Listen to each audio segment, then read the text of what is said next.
Sa episode na ito, samahan nyo kami na mag-ikot muli sa Cordillera. Silipin ang natatangi nitong ganda at akyatin ang pinakamataas na highway sa Pilipinas. Ibabahagi ko din dito kung gaano kalayo at magkano ang nagastos namin sa biyahe. Kaya tara, let's go!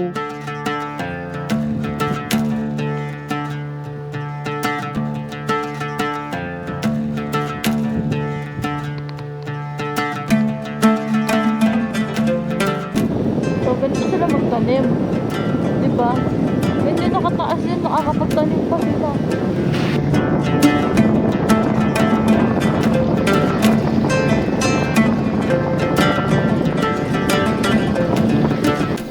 Ops, wait lang. Gutom. Kain muna tayo.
Dito ay binabaybay namin ang kalsada ng Lagawe papunta sa Tinok, Ifugao nang biglang Wow!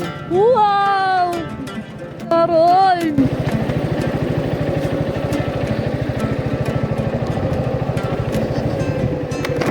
Grabe ang paglata yung loko.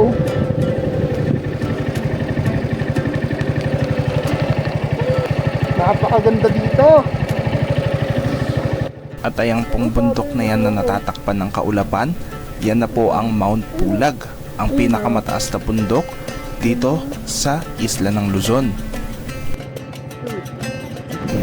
Bihira nga lang din po ang mga dumadaan ditong sasakyan at marami pa rin po ang mga sirasirang kalsada gawa ng mga nagdaang bagyo.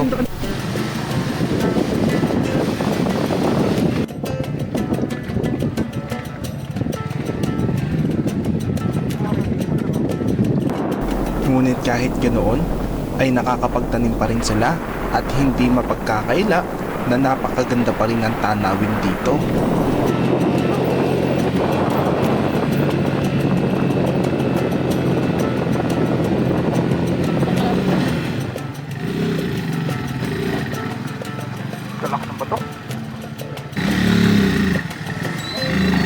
Dito ay may nadaanan kaming ginagawang kalsada sa Tupaan, Poblasyon, Tinok, Ifugao. Isa itong barangay dito sa Tinok na may taas na 2,429 meters above sea level. Dito din matatagpuan ang munisipyo ng Tinok. Halos kapantay na rin natin ang ulap dito dahil malapit na ito sa Philippine Highest Highway o highest point.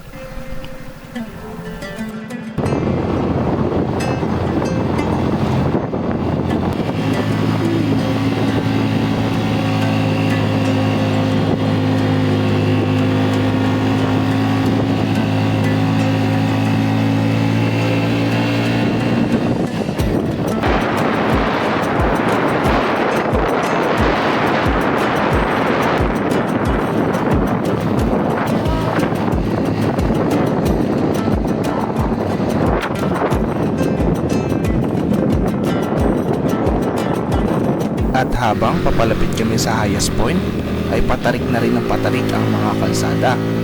Binabalot na rin ng kaulapan ang mga daan at madarama ang napakalamig na klima.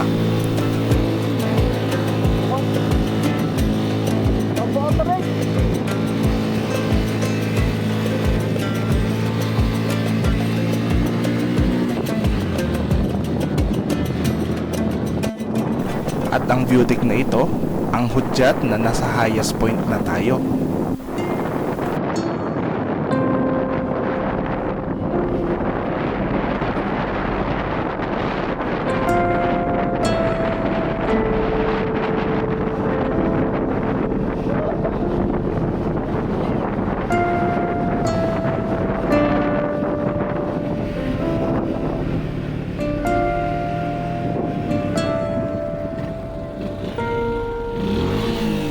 highest point ay ang pinakamataas na parte ng highway system sa Pilipinas na may taas na 2,428 meters above sea level.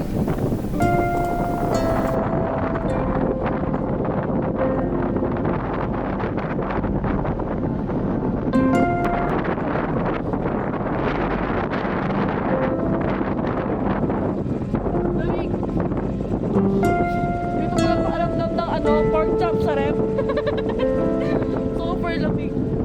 Nakakalungkot lang isipin na kahit kilala itong landmark ay hindi ito nakaligtas sa vandalism. Napakalakas ng hangin dito na nagpapadagdag sa lamig na inyong mararanasan. Kitang-kita kung gaano kabilis at kababa ang mga ulap na dadaan sa iyo.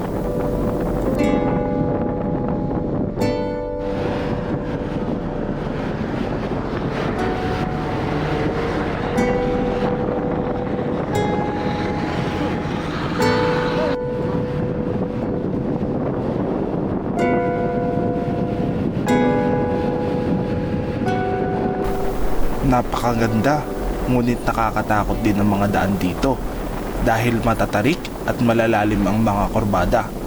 Idagdag mo pa ang napakakapal na ulap na malilimitahan ang iyong paningin. Wala nga ring harang o barrier ang ibang parte ng mga daan, kaya doble ingat sa pag-akyat dito.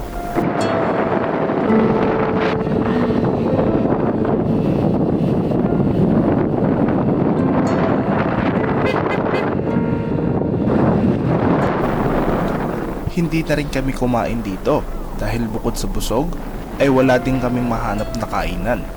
Kaya nagtuloy-tuloy na kami pauwi pababa ng Kabayan, Benguet at palabas ng Aritaw, Nueva Vizcaya. Suma total ay naka 1,015 kilometers kami sa ruta na ito at kumonsumo ng 26 na litro ng langis o halos 1,500 pesos. Sa pagkain naman ay naka 1,600 at ang accommodation o tinulugan naman ay 1,200. Lahat ng aming nagastos ay 4,300 pesos. Hindi na masama para sa aming working student na bihira na lang makagala.